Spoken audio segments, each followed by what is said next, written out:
अस्सलाम वालेकुम। अच्छा, आज फॉर्म के हम फाइनल करते हैं। तो कुछ इसमें एट्रीब्यूट्स बची हैं, उनको हम डिस्कस कर लेते हैं। तो फाइल की कॉपी ली हमने और यहाँ से हमने पार्ट 3 कर दिया और ये लेसन नंबर 10 हो गया हमारा। इसको ओपन कर लेते हैं सॉफ्टवेयर पे और इसको ब्राउज़र पे भी ओपन कर लेते हैं। ठीक है, तो अब जो जो हमने एट्रीब्यूट कवर कर ली थी, इसमें हमने लिखी हुई हैं कि हमने और टैग भी कुछ डिस्कस किए थे जो रह गए थे, और कुछ एट्रीब्यूट्स हमने देखी थी जिसके अंदर हमारे पास और ऑटो फोकस और लिस्ट हो गई है, मिन मैक्स हो गया है, प्लेस होल्डर हो गया है और रिक्वायर्ड हो गया है। अच्छा, जो रह गए हैं ये पैटर्न रह गया है, हाइट एंड विड्थ रह गया है, फॉर्म नो वैलिडेट रह गया है, नेम और XYZ। अच्छा, नेम भी यूज़ कर चुके हैं। हाँ, क्या बना रहे थे, जेंडर बना रहे थे हम।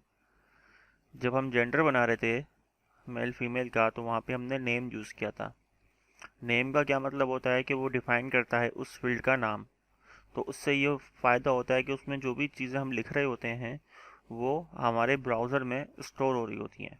मिसाल के तौर पे अभी जेंडर में तो हमने बनाया था दोनों में से कोई एक सेलेक्ट हो, क्योंकि उन दोनों में नाम हमने सेम रख दिया था, इस वजह से दोनों में से कोई एक सेलेक्ट हो रहा था। और अगर हम किसी इनपुट के ऊपर ये बता दें कि इसका जो नाम है वो XYZ है, तो फिर वो क्या करेगा एक्शन, कि उसमें जो भी डेटा हम लिख रहे हैं, एक यूज़र जो उसमें लिख रहा है तो उसकी वो एक लिस्ट बना देगा, जिसके थ्रू आप देख सकते हो कि आपने लास्ट टाइम क्या चीज़ें लिखी थी। तो मैं यहाँ पे नेम लिखूँगा और यहाँ पे मैंने कोई भी नाम बता दिया। मैंने नाम बता दिया यहाँ पे बॉक्स। सेव करूँगा, मैं रिफ्रेश करूँगा, जूम कर लेते हैं इसको। अब इसके अंदर मैं जो जो चीज़ें लिखूँगा सबमिट करूँगा इंटर करके। ठीक है, जो भी आप लिखोगे, अब देखो नीचे ना आने लग गया। जो जो मैं लिख रहा हूँ वो यहाँ पे जो ऐसा सजेशन लिस्ट के अंदर आ रहा है। ये क्यों आ रहा है, वो इसलिए आ रहा है क्योंकि मैंने यहाँ पे इस बॉक्स को बता दिया नेम, कि इसमें आपने ये चीज़ें पहले लिखी थी और ये जो चीज़ें हमारे ब्राउज़र की हिस्ट्री में स्टोर हो रही होंगी, मेमोरी के अंदर स्टोर हो रही होंगी। अब इस चीज़ को अगर आप चाहते हो, ये नाम जो हम यहाँ पे देते हैं ये एक मेन रोल अदा करता है जब आप प्रोग्रामिंग कर रहे होते हो इस फॉर्म के ऊपर। तो इस नेम के थ्रू जो है उसके जो डेटा इसके अंदर आ रहा होता है वो सारा हम गेट करते हैं प्रोग्रामिंग में। ठीक है, तो ये लिखना भी ज़रूरी होता है। अब सम टाइम क्या होता है कि आप जो यूज़र लिख रहे हो, आपने कोई ऐसा फॉर्म बनाया है जिसके अंदर यूज़र नेम या ईमेल के थ्रू जो है वो आप ईमेल या यूज़र नेम लिखोगे, तो उससे नुकसान क्या होगा कि मिसाल के तौर पे आप कहीं ऐसी जगह पे मौजूद हो जहाँ पे पब्लिक कंप्यूटर है, जैसे किसी इंस्टीट्यूट के अंदर या नेट कैफ़े के अंदर। तो वहाँ पे अगर आपने यूज़र नेम लिखा है और आप फिर पासवर्ड लिखते हो, तो यूज़र नेम आपका यानी ईमेल वगैरह आपका वहाँ रह जाएगा।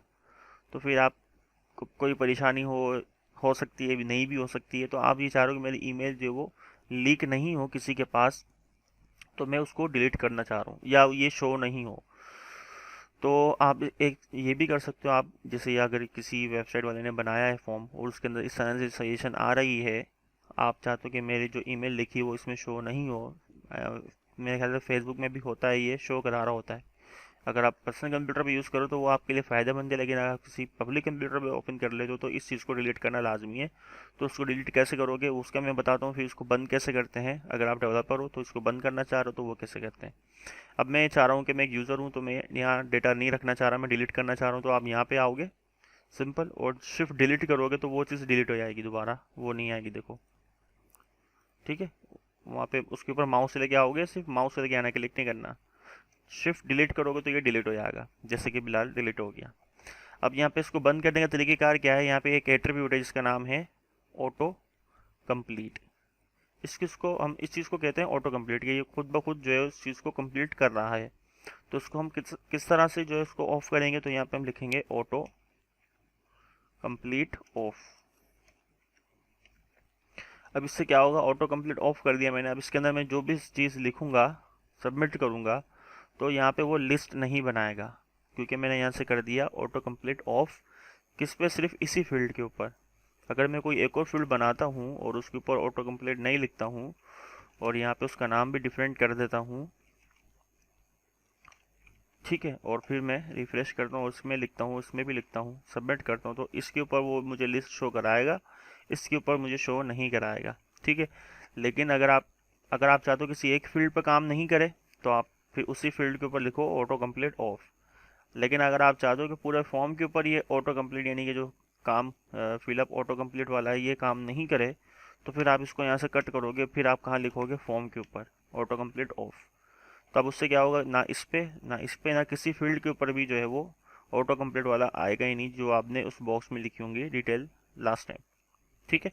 तो ऑटो कंप्लीट का काम ये है कि आप कोई भी अगर इनपुट बॉक्स में नेम डिफाइन किया है और उसमें कोई डेटा आप पुट कर रहे हो, तो वो ब्राउज़र में स्टोर तो होगा लेकिन वो यहाँ पे शो नहीं कराएगा, क्योंकि हमने यहाँ पे ऑटो कंप्लीट ऑफ कर दिया है इस वजह से। अच्छा, आगे बढ़ते तो यहाँ लिखा हुआ है फॉर्म नो वैलिडेट। ये अब इसका काम क्या है, मिसाल के तौर पे जैसे हमने लास्ट टाइम रिक्वायर्ड स्टडी किया था, तो रिक्वायर्ड में क्या था कि जब तक वो फील्ड खाली है वो सबमिट नहीं होने देगा। अब आपने बहुत बड़ा फॉर्म बना लिया, अब आप उसको टेस्ट करना चाह रहे हो कि उसमें जो डेटा लिखा है मैंने, उसमें हमने प्रोग्रामिंग भी कर दी है, वो प्रोग्रामिंग के थ्रू डेटा जा रहा है या नहीं जा रहा। तो अब आपने वैलिडेशन लगाई हुई, तो इससे प्रॉब्लम क्या होगी, आपको एक एक डेटा जो है वो सेंड करके देखना होगा, एक एक डेटा जो है उसमें पुट करके देखना होगा। तो क्योंकि आपने रिक्वायर्ड लगाया हुआ है, अब मैं चाह रहा हूँ कि ऐसा नहीं हो, मैं डायरेक्टली जो है वो फॉर्म सबमिट करना चाह रहा हूँ, जो ये रिक्वायर्ड वगैरह में वैलिडेशन लगाई हुई है ये तमाम के ऊपर एक साथ बंद हो जाए। तो आप क्या करोगे, इनपुट के अंदर जो सबमिट बटन है इसके ऊपर लिखोगे form no validate. Form no validate लिखोगे तो उससे फ़ायदा ये होगा कि आपने रिक्वायर्ड तो लिखा हुआ है, लेकिन जब आप बटन पर क्लिक करोगे तो वो काम नहीं करेंगे, क्योंकि हमने बटन के ऊपर लिख दिया है कि फॉर्म के अंदर जो वैलिडेशन हमने लगाई हुई हैं वो नहीं हो अप्लाई, यानी कि form no validate, form validate नहीं होगा। तो ये इस प्रॉपर्टी का ये काम है। इसके बाद आते हैं हाइट एंड विड्थ। अब हाइट एंड विड्थ जो है वो कब यूज़ करोगे, जब आपने तस्वीर लगाई हुई होगी। आपने यूट्यूब के ऊपर देखा होगा कि जो उसका सर्च करने के बाद जो बटन होता है उसमें कोई टेक्स्ट नहीं लिखा हुआ, उसमें तस्वीर लगी हुई होती है। तो आप अपने बटन के ऊपर तस्वीर कैसे लगाओगे, तो यहाँ पे मैं एक बटन बनाता हूँ जिसके अंदर मैं एक इमेज यूज़ करूँगा। टाइप यहाँ पे हम रखेंगे इमेज, और SRC लगाओगे सोर्स, ताकि हमने बताना है कि वो इमेज किधर है। हमने ये तस्वीर सेलेक्ट कर ली, और उसके अंदर हमने इसकी हाइट और विड्थ वगैरह भी डिफाइन कर सकते हैं। तो यहाँ पे यूज़ करोगे आप हाइट एंड विड्थ। ठीक है, तस्वीर काफ़ी छोटी आ रही तो मैं इसको 30 पिक्सल कर देता हूँ, 50 पिक्सल कर दो। तो सेम देखो, इस पर क्लिक करने पे भी सेम वही चीज़ होगी जो कि इस बटन पर क्लिक करने से हो रही है। तो हाइट विड्थ वगैरह आप बता सकते हो तो जब तस्वीर आप लगाओगे। आगे बढ़ते तो आगे हमारे पास ये तमाम चीज़ें कंप्लीट हो गई हैं। अब हम देखते हैं पैटर्न। अच्छा, पैटर्न क्या होता है, पैटर्न हम यूज़ करते हैं कि आप जो है किस तरह से अपने इनपुट बॉक्स में लिखना चाह रहे हो, इसी चीज़ को बोलते हैं रेगुलर एक्सप्रेशन। यानी कि प्रोग्रामिंग में अगर बात करें तो रेगुलर एक्सप्रेशन बोलते हैं, और अगर आसान अल्फाज में बात करें तो इसको बोलते हैं पैटर्न, यानी कि उसका लिखने का तरीका, कि आप फॉर्म में लिख रहे हो तो वो किस तरह से लिखे। तो उसके लिए मैंने यहाँ पे एक ये फाइल बना ली है, इसको मैं आपको सेंड कर दूंगा, तो इसमें से आप देख सकते हो।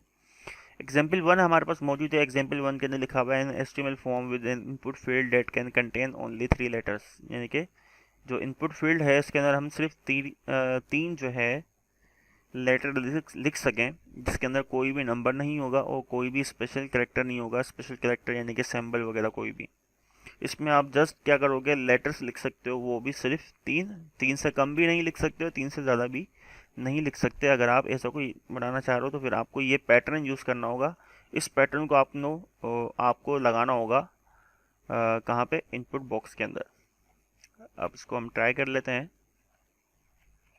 कॉपी की हमने, इंटर करके नीचे आ गए और यहाँ पे हमने ये चीज़ें हटा दी, और यहाँ पे हमने लिखा, ये जो कॉपी किया ये हमने पेस्ट कर दिया यहाँ पे। अब जैसे हम पेस्ट करेंगे तो पेस्ट करने के बाद जो है इसको हम इसका प्रीव्यू देखते हैं। तो अब इसके अंदर क्या होगा, इसमें हमने रिक्वायर्ड लगाया हुआ, इसको हम हटा देते हैं। फॉर्म नो वैलिडेट इसको भी हटा देते हैं। ठीक है, अब मैं यहाँ पे क्या करता हूँ, ज़्यादा लिख देता हूँ और सबमिट करता हूँ। तो ये बोलेगा please match the requested format. अब रिक्वेस्टेड फॉर्मेट क्या है हमें तो नहीं पता यूज़र को, क्योंकि यूज़र कोड थोड़ी देखेगा, वो तो आपका बनाया हुआ फॉर्म देखेगा। तो यहाँ पे आप क्या करोगे, एट्रीब्यूट यूज़ करोगे टाइटल, और इसके थ्रू जो भी आप इसमें जिस तरह से भी आपने बनाया हुआ होगा फॉर्मेट इसका, आप वो क्लिक करोगे तो नीचे लिखा हुआ आ रहा होगा कि इस फॉर्मेट के अंदर इस तरह से टेक्स्ट को लिखना है। ठीक हो गया। तो यहाँ पे टाइटल एट्रीब्यूट को यूज़ करके करोगे। तो अब इसके अंदर जब मैं 3 लेटर्स लिखूँगा तो ये सबमिट होगा, वरना नहीं होगा। ओके, तो ये तो हो गया पैटर्न जब आप कोई भी 3 लेटर्स लिखवाना चाह रहे हो। अगर आप उससे ज़्यादा लिखवाना चाह रहे हो, जैसे कि पासवर्ड वगैरह में पासवर्ड वगैरह में होता है कि पासवर्ड में आप जो है वो मस्ट कंटेन 8 करेक्टर्स और मोर, यानी 8 या 8 से ज़्यादा करेक्टर होते हैं पासवर्ड के अंदर। अब इसके अंदर कोई ऐसी रिक्वायरमेंट नहीं है, इसमें तमाम आप लिख सकते हो, सिंबल भी, करेक्टर भी, टेक्स्ट भी, स्मॉल टेक्स्ट भी, कैपिटल टेक्स्ट भी, सिंबल भी लगा सकते हो, लेकिन वो कम से कम 8 होने चाहिए या 8 से ज़्यादा होने चाहिए। अगर आप ये पैटर्न यूज़ करते हो तो फिर आपका जो पैटर्न है वो इसके ऊपर इस तरह से काम करेगा कि उसमें 8 या 8 से ज़्यादा होने चाहिए कोई भी चीज़। अब अगर कम कर देता हूँ यहाँ पे तो मुझे बोलेगा कि आपका जो फॉर्मेट है वो रिक्वेस्ट फॉर्मेट वो बिल्कुल भी ठीक नहीं है। तो हम इसके अंदर कुछ भी लिख देते हैं, लेकिन 8 से ज़्यादा लिखते हैं, तो ये सबमिट हो गया। ठीक है, 8 से कम है भले आप कुछ भी लिख दो तो वो सबमिट नहीं करेगा जब तक 8 या 8 से ज़्यादा नहीं होंगे। आगे बढ़ते हैं तो यहाँ पे एग्जाम्पल 3 हमारे पास मौजूद है। इसके अंदर ये बताया हुआ है, ये गूगल में यूज़ होता है, गूगल जो जीमेल आईडी है वहाँ यूज़ होता है कि 8 कैरेक्टर्स होंगे, लेकिन 8 कैरेक्टर्स किस तरह होंगे उसका भी फॉर्मेट यहाँ पे बताया हुआ है कि एटलीस्ट एक नंबर होगा, एक अपर लेटर में लिखा हुआ होगा कोई भी लेटर, और एक लोअर केस में लेटर होगा, और कम से कम जो है 8 उसमें कैरेक्टर्स होने चाहिए उस पासवर्ड के अंदर, तो ही वो एक्सेप्टेबल है। तो उसके लिए आपने ये पैटर्न यूज़ करना है। ये पैटर्न याद करने की ज़रूरत नहीं है, ये बने बनाए होते हैं इंटरनेट के ऊपर, आप वहाँ से कॉपी पेस्ट कर सकते हो। मैंने कर लिए तो ये मैं आपको फाइल दे दूँगा, तो आप यहाँ से कॉपी पेस्ट करके इसको ट्राई आउट कर सकते हो। इसको मैं सेव करूँगा। सेव कर लेने के बाद जो है इसको यूज़ करते हैं।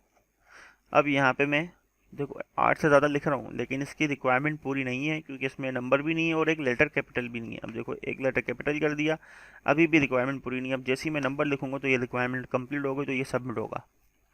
तो ये है इसकी मीनिंग। एग्जाम्पल, अच्छा जी 2 है, ये 4 हो गई। एग्जाम्पल 4 और ये 5 होगी और ये 6 होगी। एग्जाम्पल 4 हमारे पास है ईमेल फॉर्मेट। अब जैसे आप टाइप ईमेल यूज़ करते हो तो उसके अंदर वो बताता है कि आपको ऐट साइन चाहिए, फिर डॉट के बाद जो है वो कुछ डिटेल लिखोगे, तो ये इस तरह की चीज़ें। तो यही आप पैटर्न भी यूज़ कर सकते हो। पैटर्न कुछ इस तरह से होगा। आप अगर इस पैटर्न को यूज़ करते हो तो ईमेल फॉर्मेट जिस तरह से होता है, इसका भी वही मतलब है कि आपने उसके अंदर फॉर्मेट जो है वो रखना है ईमेल का जिस तरह से होता है। ठीक है, जैसे मैंने इसमें कुछ भी लिखा, एट साइन लगाया, ये एक्सेप्ट नहीं कर रहा, फिर मैंने लिखा कुछ, फिर डॉट लगा के फिर कुछ लिखा, तो ये एक्सेप्ट करेगा। ठीक है, और ये इस तरह से .com। अब ये क्यों नहीं कर रहा, एक मिनट, हम कॉपी दोबारा कर लेते हैं।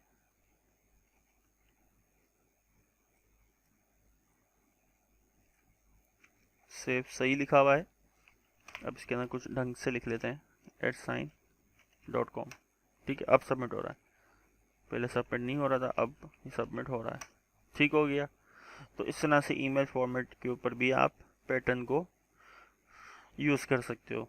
दूसरा हमारे पास यहाँ पे मौजूद है पांचवा, 5th नंबर के ऊपर सर्च रिज़ल्ट। अच्छा, सर्च रिज़ल्ट के अंदर कुछ सिक्योरिटी से रिलेटेड जो है वो यहाँ पे बनाया हुआ है पैटर्न, जिसमें सिंगल कोटेशन और डबल कोटेशन जो है वो आप उस फॉर्म के अंदर नहीं यूज़ कर सकते। ठीक है, यानी अगर आप कोई कोटेशन यूज़ कर रहे हो तो वो कोटेशन अलाउ नहीं करे। अगर आप चाहते हो तो फिर आपको ये वाला पैटर्न यूज़ करना होगा। ठीक है, वो किस तरह से करते हैं अभी देख लेते हैं। मैं यहाँ पे इसको करता हूँ पेस्ट और रिफ्रेश करते हैं। अब हमने कोई भी टेक्स्ट लिखा हुआ है, अगर मैं कोई ऐसी स्क्रिप्ट बना रहा हूँ जिसमें मैं किसी की वेबसाइट के ऊपर अटैक कर रहा हूँ, तो वहाँ पे ये कोटेशन और डबल कोटेशन जो है वो अलाउ नहीं करेगा उस बॉक्स के अंदर कि आप लिख सको। अगर उसके अलावा आप लिखोगे कुछ भी कितनी भी क्वांटिटी में तो वो सबमिट कर देगा। लास्ट 6 नंबर पे है URL। अगर आप कोई ऐसी इनपुट फील्ड बना रहे हो जिसके अंदर आप सिर्फ किसी वेबसाइट का URL ही रखना चाह रहे हो, तो फिर आप यहाँ पे पैटर्न ये वाला यूज़ करोगे जिसके थ्रू आप कोई भी URL जो है अपने इनपुट बॉक्स में लिखवा सकते हो। अच्छा, URL के अंदर क्या चीज़ें होती हैं, HTTP और HTTPS होता है, और कॉलन डबल स्लैश और उसके बाद वेबसाइट का नाम होता है। तो ये फॉर्मेट है यूआरएल का। यूआरएल का मतलब होता है यूनिवर्सल रिसोर्स लोकेटर, ठीक है। और इसको जब पेस्ट कर दोगे तो फिर इसके अंदर आप जो है कोई भी यूआरएल पुट करते हो किसी भी वेबसाइट का तो वो काम करेगा। उसके अलावा अगर आप कोई भी चीज़ पुट करोगे तो वो सबमिट नहीं करेगा। सबमिट हो गया, उसके अलावा कोई पुट करूँगा मैं तो ये पुट नहीं करने देगा, फॉर्म को सबमिट नहीं होने देगा, ठीक है। तो ये सारी चीज़ें कंप्लीट हो गई हैं। हमने नेम भी देख लिया, ऑटो कंप्लीट भी देख लिया, focus, form no validate, height and width, list. List हमने कब देखी थी? जब हम डेटा लिस्ट के ऊपर काम कर रहे थे। मिनिमम मैक्सिमम भी देख लिया, पैटर्न भी हो गया, प्लेस होल्डर भी हो गया, रिक्वायर्ड भी हो गया। अब ये फॉर्म HTML का जो फॉर्म है ये भी कंप्लीट हो गया और HTML भी कंप्लीट हो गई है। अब आपने कि एज मैं अभी टास्क दूंगा तो वो टास्क क्या होगा वो मैं आपको बता दूंगा पर्सनली। तो फॉर्म की अच्छे से प्रैक्टिस करिएगा और बाकी HTML की जितनी भी चीज़ें आपने स्टडी करी उनकी भी अच्छे से प्रैक्टिस करिएगा। नेक्स्ट लेसन में मिलते हैं, अपना ख्याल रखिएगा। अल्लाह हाफिज़।